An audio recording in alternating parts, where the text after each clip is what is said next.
Hello, friends of YouTube. Welcome back to Mike Reads the World. It's been 2 weeks since I've uploaded a video, and the reason for that is Thomas Mann's The Magic Mountain, which has absolutely gripped me and obsessed me for the past month that I have read it. And it feels like longer than a month. Time has a way of distorting as you read this book, much like the book itself. I feel that I have aged by reading this book in a strange way. It's a highly immersive book if it's one that you can immerse yourself in. And on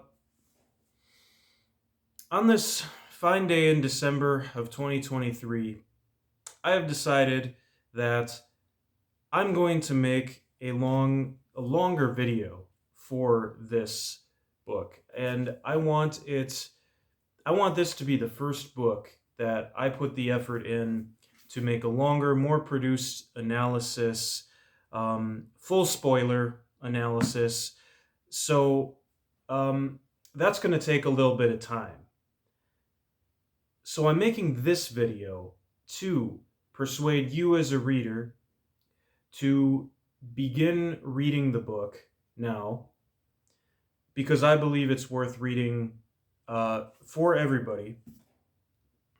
Um, and hopefully you will have read it by the time I can publish my full analysis, and you'll be able to enjoy that with all its spoilers and so on, and a real deep look at my personal subjective experience reading the book. And hopefully that will start some interesting discussions somewhere. But that's what I want to do with this. And hopefully this will kick off a series of books that I can create these more produced videos about books that I believe have the power to change your life. The Magic Mountain has changed my life.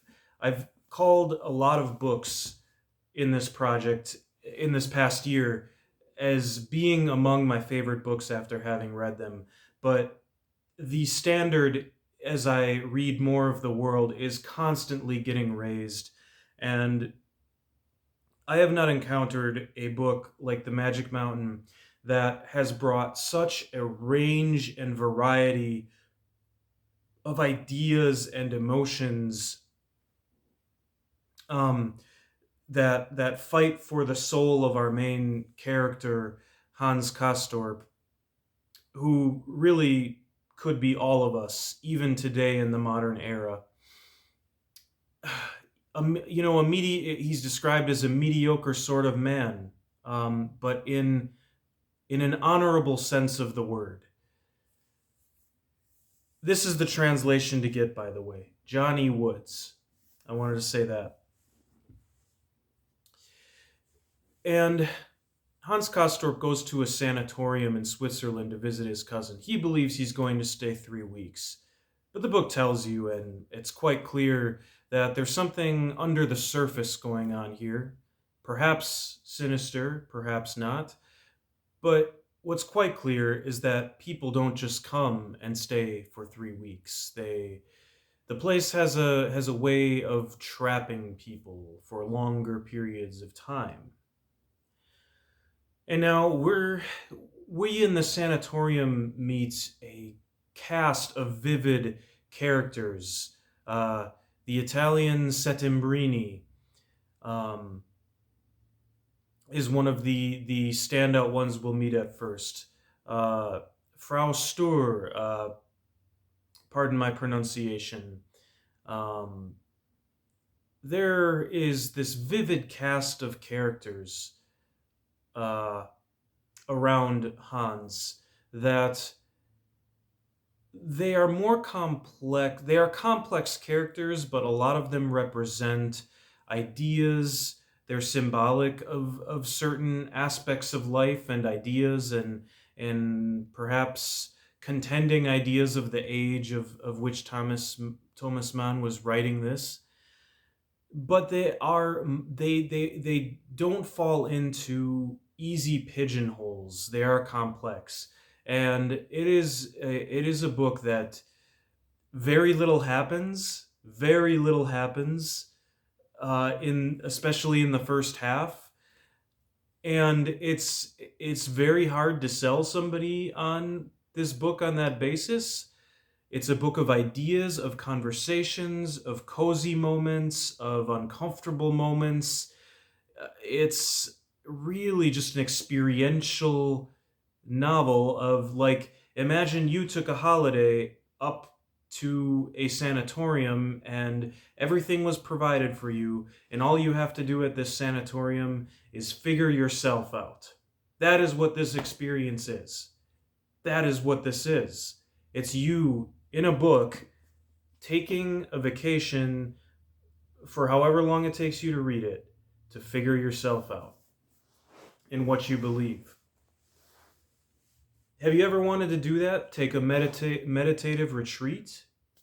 This is the book for you.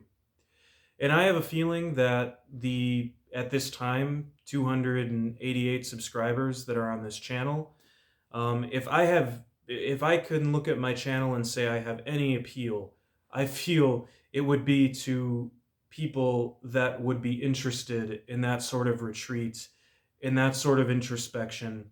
It's, I think, reflected in the kinds of books that I choose to read and talk about, and often the ones that I find, will say are my favorites. So, um, but introspection, not in a self-absorbed or postmodern sense, right?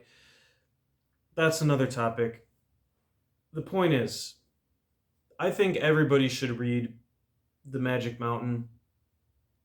Um, and I, yeah, I don't know how else to sell it except the way I just have, or to try to convince you to read it, because I feel changed. I feel really changed by my experience of reading it, and it's quite difficult for me to go back to reading The World and come down off this Magic Mountain, um, because I don't know. It just really set this new standard of what I want to go to literature for. And again, this is not. I don't want to sound like I'm, you know, saying it's not worth reading lighter modern fiction if that's your thing. But I'm trying to get through one that I would consider falling more into lighter modern fiction. Uh, um, and it's just really it's so hard to get through because the it seems so empty of meaning to me compared to what I just experienced in the Magic Mountain. And um, I'm trying to readjust my mind and take a more, sober approach to the new books, give them a fair approach, and I think that's good for the flexibility of my mind as well. But um, every book is a learning experience in its own way, even if it's not a good book. And also during this experience reading The Magic Mountain, I started doing some writing, which of course I don't plan on sharing anytime soon. But that was an important part of reading this as well, was actually taking some, multiple days in a row to write my own fiction and thoughts. Um, and it was more writing than I've ever done in my life, actually, as I was reading the early parts of this book before it completely absorbed me, and then I was completely focused on it. But um, it's an absolutely immersive experience if you can give it a chance and get to know the characters. And I think that there there are such a plethora of worldviews and ideas and emotions expressed in this book that everyone can bring and find something of themselves in this book. That I have very strong and um, powerful opinions very strong and how do I say, developed opinions now about some of the things in this book, but I'm completely aware of the fact that a different reader could come into this book and take away a very different perspective. Um, you could come at this book from just an infinite number of angles, an infinite number of places, and dealing with the upper class in Europe at this time of the 1920s, uh, early 20th century when it was written, precluding World War One, leading up to World War One, and that goes into World War Two, and that's all connected to the themes of the novel as well. Um, it's a reflection on our own times, because in some ways this is an elite group of Europeans that are insulating themselves from the oncoming illness or tragedy. Illness is a metaphor here, I believe. Um, they're insulating themselves, but we live in a modern age where all of us have the ability to have this sort of escapism, or many of us do. I'm not going to say all of us, but we have so much more now all around the world, regardless of your social status. It seems like so many people now all around the world have access to internet, cell phones, really infinite escapism, um, access to infinite ideas, or not necessarily infinite, but almost infinite, and practically infinite, more than you could read or understand in your lifetime. So you can put yourself in Hans' place here at the sanatorium, discussing ideas with the other residents. You can discard their ideas, you can agree with them, you can disagree with them. Hans will listen to anybody and everybody. He is in a mode, there's a Latin phrase for it in the book, which I'm not going to try to pronounce, but he is in the mode of experimenting with ideas. He is on a retreat, a hermetic voyage. And if you want this experience, if you want it, if that is something in your life you feel you need, I think you can get it from this book. You don't have to go anywhere. You just have to spend, well, if you're in the United States, $20. I mean, less if you get a used copy, um, to go to the Magic Mountain, um, in the Swiss Alps in the early 20th century. And you'll find it, I think.